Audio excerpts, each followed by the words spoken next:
क्या 2023 में Shenzhen countries का वीजा, बेल्जियम का वीजा लेना आसान है या नहीं? और अगर आपकी ट्रैवल हिस्ट्री नहीं है तो आप बेल्जियम का वीजा अप्लाई कर सकते हैं या नहीं? अस्सलाम वालेकुम, welcome to my YouTube channel visa consultant vlogs. Visa consultant vlog साथ मैं हूं आपका दोस्त ईशान सदीक। अगर अभी तक आपने हमारा यूट्यूब चैनल सब्सक्राइब नहीं किया तो आपसे रिक्वेस्ट है हमारा यूट्यूब चैनल सब्सक्राइब कर लें और साथ बेल आइकन लाजमी प्रेस कीजिएगा ताकि आने वाले जो भी व्लॉग हो, वीजा इन्फॉर्मेशन हो, आपके पास टाइम बाय टाइम पहुंच सकें। आज के इस व्लॉग में हम बताएंगे आपको बेल्जियम विजिट वीजा आप किस तरह हासिल कर सकते हैं, उसके रिक्वायर्ड डॉक्यूमेंट्स क्या है, उसकी फीस कितनी है और आजकल में उसका प्रोसेसिंग टाइम और विजिट वीजा रेशो क्या है। 2023 का जो अपडेटेड इन्फॉर्मेशन है हमने सोचा अपने यूट्यूब व्यूअर के साथ ये सारी इन्फॉर्मेशन शेयर कर दें। फर्स्ट ऑफ ऑल हम बात करते हैं बेल्जियम का विजिट वीजा हासिल करने के लिए रिक्वायर्ड डॉक्यूमेंट्स क्या होते हैं। जो सबसे पहले आपका डॉक्यूमेंट्स आता है उसमें आपका आता है पासपोर्ट आपका 6 मंथ वैलिड होना चाहिए और उसमें एक ब्लैंक पेज होना चाहिए। उसके बाद आपकी आती है 2 पिक्चर्स व्हाइट बैकग्राउंड के साथ 35 बाय 45 mm 70% जूम में पिक्चर्स होती हैं, वो आपको पिक्चर्स बनवानी पड़ती हैं और 6 मंथ से पुरानी पिक्चर एक्सेप्टेबल नहीं होती। उसके बाद आपका आईडी कार्ड और एफआरसी बेसिकली कहते हैं फैमिली शेयर सर्टिफिकेट को। अगर आप न्यूली मैरिड हैं तो अपना एमआरसी देंगे और अगर आपके साथ मिसेस ट्रैवल करें और आपका एमआरसी नहीं बना हुआ तो अपनी निकाहनामे की कॉपी भी डॉक्यूमेंट्स पर लगा सकते हैं। उसके बाद आप कहते हैं टैक्स के डॉक्यूमेंट्स जिसमें आपका एफईआर, एनटीएन और लास्ट 2 से 3 साल के आपके टैक्स रिटर्न्स आते हैं।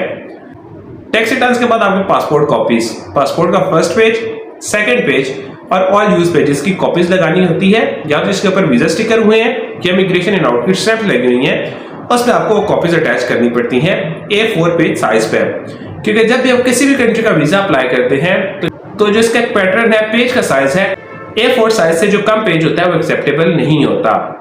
उसके बाद जहां तक बात है एम्प्लॉयर बिजनेसमैन के लिए, एम्प्लॉयमेंट लेटर, एनओसी और लास्ट मंथ की सैलरी रिसिप्ट्स। बिजनेसमैन के लिए business letter at sign stamp के साथ, business visiting card, business FER, NTN, business chamber certificate और बिजनेस टैक्स रिटर्न्स उनके आते हैं। उसके बाद उनकी आती है बैंक स्टेटमेंट लास्ट 6 मंथ की बैंक स्टेटमेंट चाहिए होती है जिसमें क्लोजिंग बैलेंस 12 से 15 लाख होना चाहिए और उसका फर्स्ट पेज, लास्ट पेज और बैंक लेटर बैंक से साइन स्टैम्प होना चाहिए, तब आपकी बैंक स्टेटमेंट एक्सेप्टेबल होती है। और एम्प्लॉय के लिए अकाउंट में 8 से 10 लाख और जिसकी अच्छी सैलरी कंसीडर की जाती है 70,000 प्लस से लेकर वो अच्छी सैलरी कंसीडर की जाती है कि आप वीजा अप्लाई कर सकते हैं।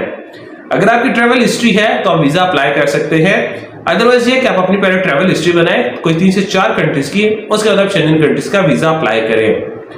जहां तक बात है इसमें आपके पास अगर एडिशनल डॉक्यूमेंट्स है जिसमें प्रॉपर्टी डॉक्यूमेंट्स, कोई गाड़ी है तो आप वो डॉक्यूमेंट्स अटैच कर सकते हैं या नहीं, इसमें आप एडिशनल डॉक्यूमेंट्स प्रोवाइड कर सकते हैं जिसमें आपका प्रॉपर्टी डॉक्यूमेंट्स आ सकते हैं, कमर्शियल या रेजिडेंशियल जो प्रॉपर्टी आपके नाम पर है उसके डॉक्यूमेंट्स। उसके बाद आपकी क्रेडिट कार्ड की बैंक स्टेटमेंट आ सकती है, कोई गाड़ी आपके नाम पर है तो उसकी आप डॉक्यूमेंट साथ अटैच कर सकते हैं, कोई रेंटल वैल्यू सेम, जैसे आपने कोई फ्लैट या कोई घर रेंट पे दिया हुआ है तो उसका रेंट आपके अकाउंट में आ रहा है तो उसका रेंटल एग्रीमेंट डॉक्यूमेंट्स साथ लगा सकते हैं। एडिशनल डॉक्यूमेंट्स लोग इसलिए साथ डॉक्यूमेंट्स में अटैच करते हैं कि हम एडिशनल टाइज शो कर सकते हैं कि हमने वहां से स्किप नहीं होना, हमने वापस पाकिस्तान आना है, हमारे जो कमर्शियल्स हैं, जो प्रॉपर्टी है, जो साइड हमारा काम है वो हमारा पाकिस्तान में है तो हम वहां से स्किप नहीं होते, टाइज अपनी फाइल में शो करने चाहिए। जहां तक बात है इसकी अपॉइंटमेंट, इसकी फी और इसका प्रोसेसिंग टाइम कितना है। बेल्जियम के अपॉइंटमेंट के लिए आपको VFS ग्लोबल की वेबसाइट पर वहां से जाकर अपॉइंटमेंट बुक करनी पड़ती है और जिस दिन आपकी अपॉइंटमेंट होती है उस दिन आपको पर्सनल अपीयरेंस पे वहां पर जाकर डॉक्यूमेंट सबमिट करवाने होते हैं। बेल्जियम के लिए आपको डायरेक्ट एम्बेसी एक्सेस नहीं होता क्योंकि बहुत सारे कंट्रीज, शेंजन कंट्रीज जो है डायरेक्ट आपको एम्बेसी एक्सेस करती हैं और जो कंट्रीज आपको एम्बेसी एक्सेस नहीं करती उसमें आपको या तो ड्रॉप बॉक्स में सबमिट करवाने होते हैं या कोई ऐसी एम्बेसी जिस तरह एस्टोनिया और लिथुआनिया की एम्बेसी पाकिस्तान में वाकया नहीं है तो उसको हंगरी एम्बेसी डील कर रही है, आपको वहां पर जाकर डॉक्यूमेंट सबमिट करवाने पड़ते हैं।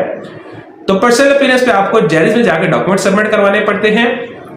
डॉक्यूमेंट सबमिशन के टाइम वहां पर आपके फिंगरप्रिंट्स होते हैं, आपकी फी सबमिट की जाती है और उसके बाद जहां तक बात रही वहां पर जो आपके SMS चार्जेस है, क्योंकि जब आपको वहां से इंफॉर्मेशन आती है वहां पर SMS चार्जेस भी अलाउ करवाया करें क्योंकि जो जेरिस में वहां पर जब आपका पासपोर्ट आ जाता है या कॉन्टेक्ट होते हैं वो आपको मैसेज ड्रॉप कर देते हैं तो मैसेज सर्विसेज भी लिया करें। तो इस तरह आप पर्सनल अपीयरेंस पर जेरिस सेंटर में अपने डॉक्यूमेंट सबमिट करवा सकते हैं।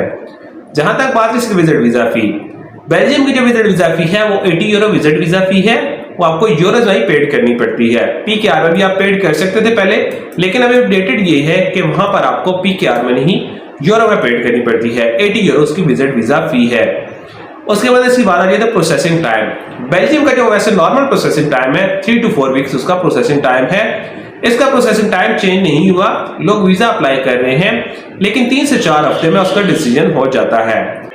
अगर आप बेल्जियम का विजिट वीजा अप्लाई कर रहे हैं तो कोशिश करें अपना ट्रैवल प्लान जो आपने ट्रैवल डेट डाली है वो डेट से 2 महीने बाद की अपनी ट्रैवल डेट डालें कि अगर आपका पासपोर्ट थोड़ा सा लेट भी हो जाता है ताकि आपका ट्रैवल प्लान जो है एक्सपायर ना हो और आपको वीजा मिल जाए।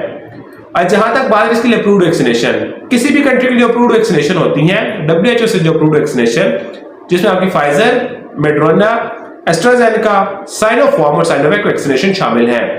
अगर आपको साइनोफार्म और साइनोवैक वैक्सीनेशन हुई है तो कोशिश करके बूस्टर डोज लगवाएं जिसमें आप फाइजर, मेड्रोना या एस्ट्राजेनेका की बूस्टर डोज भी लगवा सकते हैं। तो ये सारी रिक्वायरमेंट्स है किस तरह आप बेल्जियम का विजिट वीजा हासिल कर सकते हैं, इसकी फी क्या है। तो हमने सोचा सारा प्रोसीजर अपने यूट्यूब व्यूअर्स के साथ ये सारी इन्फॉर्मेशन शेयर कर दें, तो इस तरह बेल्जियम का विजिट वीजा हासिल कर सकते हैं। अगर आपको किसी और कंट्री के विजिट या वर्क या अपॉइंटमेंट की इन्फॉर्मेशन चाहिए तो कमेंट सेक्शन में अपनी राय के बारे में जरूर आगाह कीजिएगा कि नेक्स्ट हम किस कंट्री के विजिट या वर्क वीजा के बारे में आपके साथ इन्फॉर्मेशन शेयर करें। या तो स्क्रीन पर दिए कॉन्टैक्ट नंबर पर आप हमारे साथ राब्ता कर सकते हैं, अदरवाइज आप हमारे ऑफिस में विजिट कर सकते हैं। Kamal express and holidays private limited, Islamabad D Chowk में हमारा ऑफिस है, तो हमारे ऑफिस में विजिट कर सकते हैं ताकि हम आपको ट्रैवल से रिलेटेड बेस्ट सर्विसेज प्रोवाइड कर सके। Thank you so much.